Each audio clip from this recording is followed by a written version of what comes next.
જય શ્રી કૃષ્ણ મિત્રો, આ વિડીયોમાં સાંભળશું રામદેવ પીરની કથા, જે દર ગુરુવારે તથા બીજના દિવસે સાંભળવાનો મહિમા છે।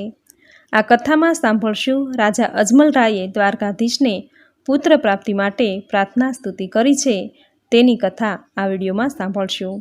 કહેવાય છે કે આ કથા સાંભળવાથી સંતાનહીન દંપતીને સંતાન પ્રાપ્તિ થાય છે, પુત્રની ઈચ્છા રાખનારને પુત્ર પ્રાપ્તિ થાય છે। આ કથા સાંભળનાર દરેકની મનની મનોકામના પૂર્ણ થાય છે, તેવી મનોકામના પૂર્ણ કરનારી આ સુંદર કથા આ વિડીયોમાં સાંભળશું। જો આપને વિડીયો પસંદ આવે તો લાઇક, શેર, કોમેન્ટ કરી ચેનલ પર નવા છો તો ચેનલ સબસ્ક્રાઈબ કરી બાજુમાં બેલ આઇકન પ્રેસ કરી દેજો। ધન્યવાદ। તો કથા શરૂ કરીએ। રણછોડરાય સામે નજર માંડીને અજમલજી કહેવા લાગ્યા કે આની પહેલાં 6 વખત મેં તમારી જાત્રા કરી છે। તમે એ જોઈ શક્યા નહીં કે વિધાત્રીએ મારા ભાગ્યમાં વાંઝ્યાપણું લખેલું છે, તમે એ મટાડી શક્યા નહીં, પણ આ વખતે તો મારું વાંઝ્યાપણું મટાડવા જ તમારી જાત્રાએ આવ્યો છું। તમે તો બધું જ જાણો છો, તો હવે મારી સામે મૂંગા મૂંગા કેમ ઊભા છો? જવાબ આપો કે મારું વાંઝ્યાપણું મટાડશો કે નહીં? જો આ વખતે તમે દયા નહીં કરો તો અહીં મારા પ્રાણ પાથરી દઈશ, માટે હવે નિરાશ થઈને પાછા જવું નથી। બોલો, શું કહો છો? મોઢે ના બોલો, અગર ડોક હલાવીને કે આંખના ઈશારાથી મને હા પાડો। તમે જાણો છો હું તમારો પરમ ભક્ત છું, પણ હવે મારું મોઢું જોવા પણ લોકો રાજી નથી, તો તમને તે માટે શરમ નથી આવતી? ભક્તની વારે ભગવાન નહીં આવે તો ભક્તને શું કરવું જોઈએ? હું તમારો ભક્ત છું, હું મારો ભોગ આપી દઈશ, ભગવાન હું મારો ભોગ આપી દઈશ। આ રીતે વારંવાર પ્રભુને પ્રાર્થના કરવા લાગ્યા કે શું રે કરું શ્યામળા, લજ્જા મોરી રાખો રે, પૂર્વની પ્રીત બંધાણી રે, લજ્જા મોરી રાખો રે, પૂર્વની પ્રીત બંધાણી રે, જી લજ્જા મોરી રાખો રે। રતનબાઈના વાલે રૂપ ધરીને પાયા મહેતાજીને પાણી રે, શું રે કરું શ્યામળા, લજ્જા મોરી રાખો રે। શ્યામળાની જ્યારે સગાઈ કરાવી ત્યારે માંડવે કોઈ ન આવ્યા રે, જાનૈયા થઈને વાલા આવો, લજ્જા મોરી રાખો રે। લાજ મહેતાની રાખો રે, શું રે કરું શ્યામળા, વડી રે વેવાણે જ્યારે નરસિંહ ગોવ્યો, ત્યારે ન્યાતમાં નમેરા કહેવાણા રે, શું રે કરું શ્યામળા, લજ્જા મોરી રાખો રે। ચૈતર સુધીને બારસ બુદ્ધિ ગિરધરે મેહુલા વરસાવ્યા રે, જીરે શું રે કરું શ્યામળા, લજ્જા મોરી રાખો રે। કુંવરબાઈના જ્યારે મામેરા પૂર્યા ત્યારે ડોશીડા થઈને વેલા આવો રે, જી શું રે કરું શ્યામળા, લજ્જા મોરી રાખો રે। નાગરી ન્યાતની સભા મળી છે, નાગરી ન્યાતની સભા મળી છે, રેશમની ગાંસડી છોડાવો રે, જીરે શું રે કરું શ્યામળા, લજ્જા મોરી રાખો રે। રાજા રે કુડા એની પ્રજા રે કુડી, ને કુડિયા દોહિલા કહેવાણા રે, જીરે શું રે કરું શ્યામળા, લજ્જા મોરી રાખો રે। દોઈકર જોડી મહેતા નરસિંહ બોલ્યા, દોઈકર જોડી મહેતા નરસિંહ બોલ્યા, હાર હૈયાનો હરી આપો રે, જીરે શું રે કરું શ્યામળા, લજ્જા મોરી રાખો રે। અજમલજી આમ આવેશમાં બોલી રહ્યા હતા, તેવામાં મૂર્છિત થઈને પટકાઈ પડ્યા। આજુબાજુના લોકો તુરંત દોડી આવ્યા, સવે તેમને પવન નાખ્યો। થોડીવાર પછી તેની મૂર્છા ઉતરતા તેઓ ભાનમાં આવ્યા। ભાનમાં આવતા જ એકદમ ઊભા થઈ રણછોડજી સામે હાથ લાંબો કરી જાણે તેની સાથે ઝઘડો કરતા હોય એમ મોટેથી બોલવા લાગ્યા કે મારું મેણું ટાળવું ન હોય તો સંઘ કાઢીને જાત્રાએ આવવાની બુદ્ધિ શા માટે સુજાડી? ગિરનાર પરથી પડતું મૂકીને આપઘાત કરવા દેવો હતો ને? વન વગડે રખડવા દેવો હતો ને?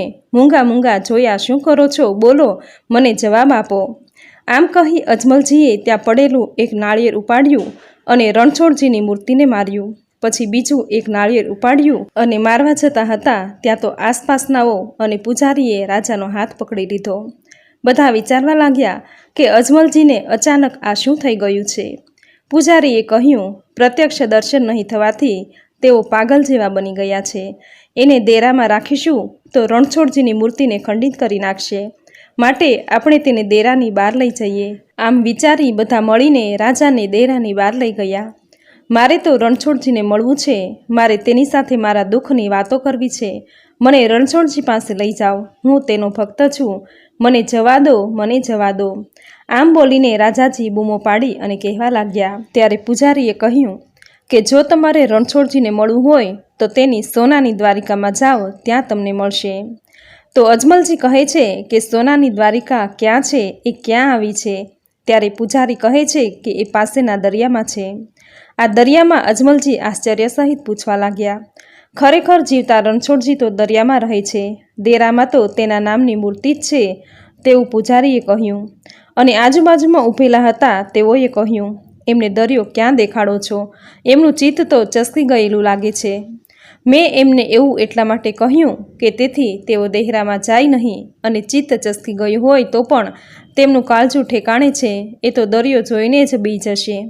થોડીવાર એમને શાંત થવા દો, સૌ વિખરાઈ જશે અને તેઓ એકલા પડશે એટલે મગજ શાંત થશે. પૂજારીના બોલ રાજાના મગજમાં ઘર કરી ગયા.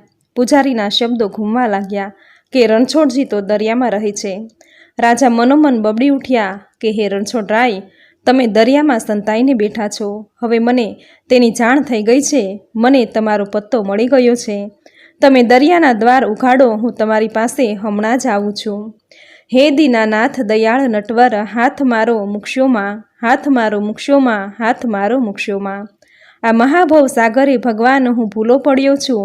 14 લોક નિવાસી ચપલકાંત આતક ચુક્ષોમાં. હે દીનાનાથ દીનદયાળ નટવર, હાથ મારો મુક્ષોમાં. ઓથ ઈશ્વર આપની સાધન વિશે સમજુ નહીં હું. પ્રાણપાતક પોત જોઈ શંખ આખર ફેંકશોમાં.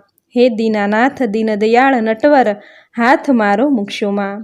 માત તાત સગા સહોદર જે કહું તે આપ મારે. હે કૃપામૃતના સરોવર દાસ મારું ચૂકશોમાં. દીનાનાથ દયાળ નટવર, હાથ મારો મુક્ષોમાં. શરણ દીન દયાળનું છે ચરણ હે હરિરામ મારું. અખિલ નાયક આ સમય ખોટો થશે પણ ખૂટશોમાં. દીનાનાથ દયાળ નટવર, હાથ મારો મુક્ષોમાં. આ પ્રમાણે રાજા અજમલજીએ દ્વારકાધીશને કરેલી પ્રાર્થના સ્તુતિ અહીં પૂર્ણ થાય છે. બોલો ભગવાન શ્રી હરિ વિષ્ણુની જય. તો મિત્રો, આપણે સાંભળી રામદેવ પીરની કથા, જે સાંભળવા માત્રથી જ નિર્ધનને ધન મળે છે, કોઢિયાને કાયા અને વાંજિયાને પુત્ર સુખની પ્રાપ્તિ થાય છે. આ કથા સાંભળનાર દરેકની મનની મનોકામના પૂર્ણ થાય છે. તેવી મનોકામના પૂર્ણ કરનારી આ કથા તમે પૂરી શ્રદ્ધાથી સાંભળી, જે સાંભળવી તમને જરૂર ગમી હશે. તો વિડીયોને લાઇક કરી કોમેન્ટમાં જય દ્વારકાધીશ, જય રામદેવ પીર જરૂર લખજો. ચેનલ પર નવા છો તો ચેનલ સબસ્ક્રાઈબ કરી બાજુમાં બેલ આઇકોન પ્રેસ કરી દેજો, જેથી આપણા આવનાર દરેક નવા વિડીયોની નોટિફિકેશન તમને મળતી રહે. તો ફરી મળીશું આવી જ નવી ધાર્મિક માહિતી, નવી ધાર્મિક કથા સાથે. ત્યાં સુધી આપ સૌને મારા જય શ્રી કૃષ્ણ.